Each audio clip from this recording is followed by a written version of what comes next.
Hi, ho, neighborinos, and welcome once again to another episode of Second Martha with me, Karen.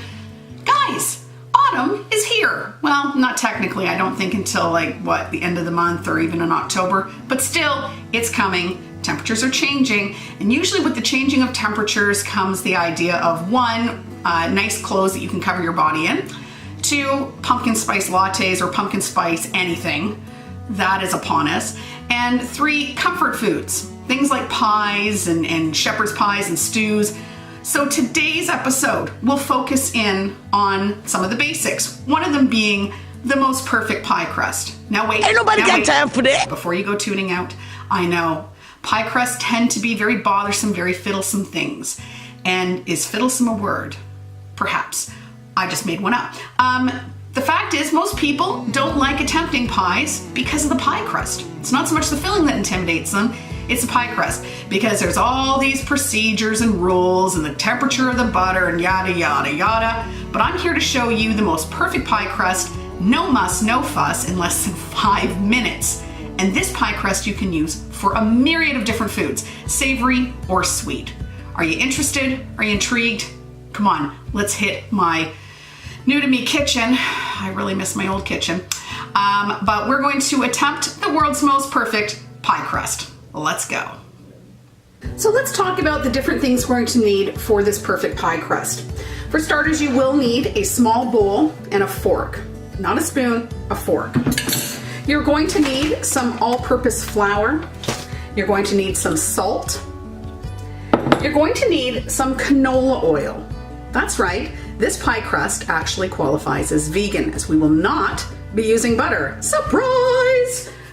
All right, and you're also going to need some ice water. Now, what I usually do to make sure that the water is extremely cold, and this is important, it has to be extremely cold, get some ice cubes, throw them in a mug, throw some cold water in there, let it sit for a couple of minutes. That will make sure that the water is the proper temperature for this pie crust. You are going to need some wax paper and a rolling pin. I told you, this one's really easy. So let's get started. So to start with, in your clean bowl with your fork, you are going to add 1 cup of flour, as well as 2 tablespoons. And it is important that you level things off in baking. Unless you're really an expert and you can kind of eyeball stuff, please make sure you measure correctly. So that's 1 cup and 2 tablespoons of the all-purpose flour. You're going to need 1/8 of a teaspoon of salt. It is a very small amount. Some of the original recipes I found for this particular pie crust called for half a teaspoon of salt. And that is just bloody ridiculous. That is the saltiest thing. That's worse than like an angry drag queen. That's saltier than an angry drag queen. You need to use 1/8 teaspoon of salt. Okay, you're gonna sprinkle it into your flour mix. Now this is why I said to grab a fork. You are going to incorporate the salt and the flour together. A lot of people think when they're baking that they can just toss things into a bowl and then mix it all in at once so you're wet and dries. And that will leave lumps, it will leave big pockets of either salty or sweet depending on what you're adding. So with your fork, just give it a good stir, make sure all the salt and flour is now incorporated. Fantastic. And now you are going to get 1/3 of a cup of canola oil. So pour that on in, like thusly. Take your fork and start to stir. Now, it's going to look weird, and I'm going to show you, because when I first started years ago trying to perfect this recipe, a lot of things online did not show what it looked like, and I was completely baffled when I started making it. I thought, this can't be right. So let me just show you. Don't over stir it, by the way, just enough for the oil to be incorporated, and that's all. So this is what it looks like. It looks kind of dry, crumbly. Some lumps are bigger than others. I thought of a Smith song just there. Anyways, just stir it up like that, nice and crumbly, and this is where the ice cold water comes into effect. So you're going to take your ice cold water, goodness gracious, Karen, frog in your throat, and you're going to have 2 tablespoons, 1, 2 of the icy cold water, okay? Take your fork and continue to stir. Now, it is going to look like a weird gluey mess. I will show you this right away here. Okay, so here's kind of where we're at. It still looks kind of crumbly, but it looks a little gluey. That's okay. You're gonna use your fingers, your hands. By the way, I do wash my hands before every single time I do baking, and so should you. So you're just then going to incorporate all the little pieces in the bowl, okay? Just a few swipes, let's not knead it. Don't do that. You're gonna make your pastry very, very tough, okay? And you should end up with a ball like this. That's your dough. Ta-da! What was that? All of 5 minutes? Not even if I'd stopped blabbing so much. Okay, here comes the fun bit. A lot of people, when rolling out pie crust, they get it stuck to the rolling pin. It doesn't quite work out well. I'm gonna show you a little trick that I've been doing for years, okay? Take your wax paper, take your ball of dough. You're going to put it in the middle of the wax paper, and you're gonna flatten it out just a wee bit. Then you're going to take a second sheet of wax paper. Keep in mind it has to be wax paper. You can use freezing paper if you'd like freezer paper, freezing paper. You use freezer paper if you'd like. Saran wrap has also been known to work, but I find saran wrap way too fiddly and too sticky, and it kind of gets to be a bit of a mess. All right, so take your rolling pin, and you're just going to start in the middle, okay? And then you're just going to keep turning your wax paper. Okay, so I like to really give it a beating here. Don't worry if the wax paper crumples, it's quite all right. Okay, so you're gonna keep on keeping on. And let's fast forward to the exciting part. Okay, so it's all nicely rolled out.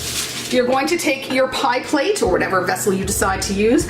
I would suggest giving it a quick spray with some baking spray or olive oil or whatever you'd like. Okay, you're going to peel off the first layer of wax paper.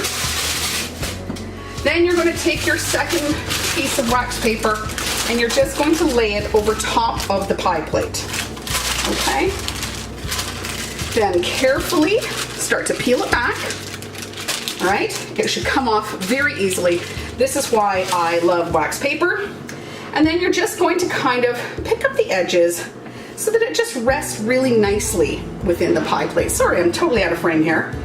God, I'm such an amateur. All right, I usually take pieces of extra pie dough at this point, and I fold it down like this, thusly, because I'm gonna show you how to make an interesting pie crust edge. All right, now if there's lots of extra, as you can see here, just peel a little bit of it off. Okay, you might actually use that. So then just turn it over, turn it over, turn it over, turn it over. Okay, so yes. So when you see little thin bits like this, you're gonna take the extra stuff you picked off, and you're just gonna lay it there. Now, people wonder how you get the pie crust effect. That lovely little edging, your knuckles, okay? My grandma taught me this one. So you're gonna take your knuckles and you're going to dig it into the side of the pie plate like this. Use your thumb, squish it between the two knuckles, okay? Use your thumb, squish, squish, squish. All right? This is gonna give your pie a very homey look to it, but kind of a professional, polished look as well, okay? So once again, see how I'm doing it? There's your thumb, and there's your two fingers.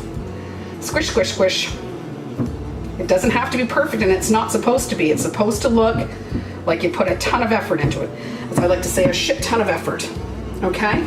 So then you have your crimped edge. Now you can do things like use your fork and all that other crap. I find the fork method basically looks like, you know, the chicken pot pies or whatever that you can buy in the grocery store. I think this one looks a little more authentic. Final step, take your fork, yes, that very same fork that you used to stir it, and you need to poke the bottom of the pie plate. And the reason being is, when you're baking this, if you don't poke holes through here, the pastry tends to bubble, okay, which will force everything up. It'll actually make it a very big mess on the bottom. So make sure you poke holes into it. I don't know if you can see properly there. Can my camera focus? Who hell knows? You're just gonna poke all your pie plate nonsense, and there it is, the perfect pie crust. I happen to actually be making cherry pie currently, so let's use the filling on top so I can show you kind of what it might look like. Hang on. Okay, so by the way, keep in mind, if you do want something like a cherry pie recipe, really good one, let me know. You have to comment, or you have to send me email, or even send it on my Facebook, my personal Facebook, where I'm going to post this, and I will happily start doing recipes. This one is with the final last bit of cherries that are available for the season. I live in British Columbia, and my God, do they love their fruit here. It's ideal growing zone for fruit. It has been an amazing summer, but this is the last of the season, the cherries. And you just kind of pour it on in there. And voila, we'll be tossing that in the oven, and it will be some tasty business. Anyways, guys, may I present to you the most perfect pie recipe. So, I think I've delivered the world's most perfect pie crust. No muss, no fuss, easy to do, simple instructions, basic ingredients, and you will wow the shit out of your friends and family if you make a proper pie filling to go with it. This is a new thing that I wanted to trying to kind of give away some of my baking secrets to people who've been asking. If this is something you're interested in, learning a little bit more about how to do baking, simple baking, sometimes even complicated, I can do that, but you're gonna have to let me know that that's what you're kind of interested in. Guys, I think that's gonna do it for today. I hope you make yourself a kick-ass pie. You know, if you want, send me comments down below, or you can send it to suckupmartha1@gmail.com. Let me know how your perfect pie crust turned out. If you have any other questions dealing with baking or whatever, you're more than welcome to contact me. I am available through Pinterest. Lady Safi is my name there. You can follow me on Snapchat as well. And I guess until next time, guys, I hope you have a fabulous week. Welcome to Pumpkin Spice Latte frickin' everything. And I will see you later.